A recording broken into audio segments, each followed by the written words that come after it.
I'm so honored to welcome now Juan Ciscomani, congressman from the Tucson area. And last night he delivered the Republican Party's rebuttal to the State of the Union in Spanish. Quite an honor for a freshman. Quite a great speech, by the way. Congressman Ciscomani, welcome back to the Hugh Hewitt Show. You walk in, you get sworn in a month ago, and all of a sudden you're addressing the United States. How'd that feel? Hey, Hugh, good morning. Happy to be on with you. I'm calling you right here from the Cannon building, about to jump on another interview with Fox News. So if it's a little echoey, I'm sorry about that. But I didn't want to miss the opportunity to talk to you and your listeners and give you a little update on what happened last night, at least from where I was sitting.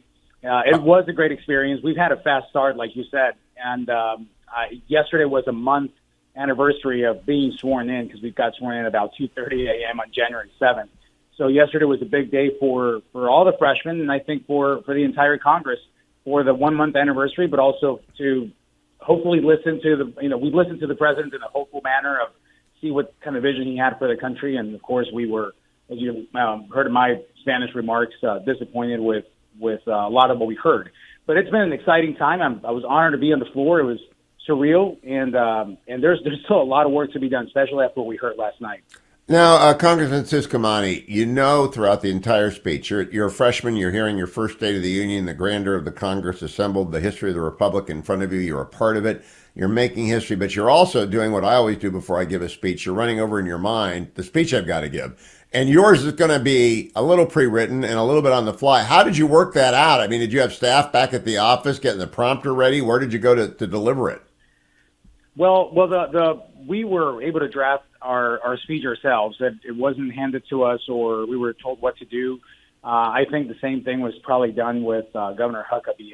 They wanted us to each give the speech from our perspective. So I spoke from my, like I said, from my point of view, from where I was sitting, both literally and also figuratively, in terms of how I see things. So it was something that of course you draft, assuming where things may go. However, they were quite a little worse than we thought in some areas.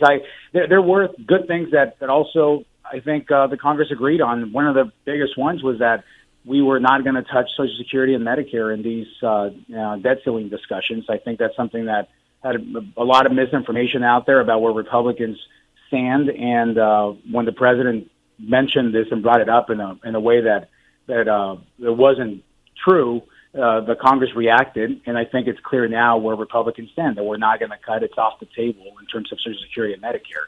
So that's one of the things that I think you could see that there's agreement on both sides of the aisle there, which is encouraging. Congressman Ciscomani, I salute the Speaker for asking you, and I thank you for doing the heavy lifting of delivering an address in Spanish, because I think we know tens of millions of Americans' primary source of media is Spanish language television and radio. How well was the pickup of your remarks?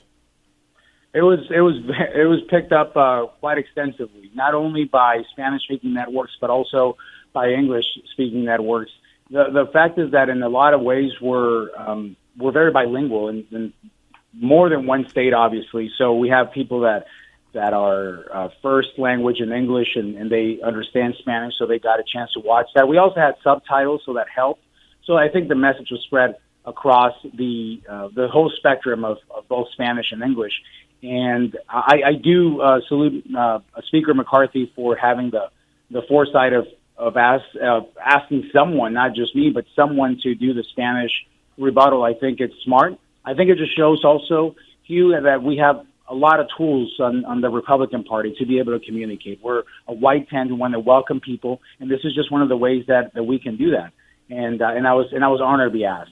Now, I'm going to let you go. I know you've got to make another hit, but I want to ask, what at the end of the day, was it exhilaration, exhaustion, relief, a combination of all of them? And what did your wife say? It was a combination of all of it, for sure. The kids were at home. Laura sent me a picture of them watching my remarks, but they also watched the entire speech by the president, and they had equal emotions that I did, that you probably did.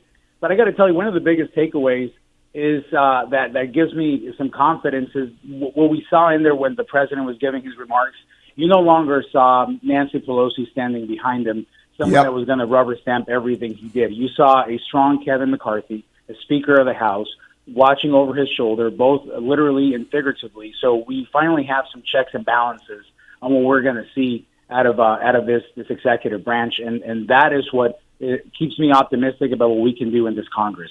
Juan Ciscomani, congratulations, Congressman from Arizona's 6th Congressional District. It covers mostly Tucson and the surrounding suburbs. Thank you for delivering that last night, doing so eloquently. We can't do that enough. The Republican Party is the big tent party, and people whose primary language is Spanish or secondary language is Spanish got a very great rebuttal last night from Juan Ciscomani, and I appreciate your making the time. Off to your next hit. You're in big demand today. What a month you've had. What a month. It's been a great month, and let me tell you, the American dream is alive, and it's a dream worth fighting for, and that's what we're up here doing. Amen to that. Thank you, Congressman Ciscomani. Thank you.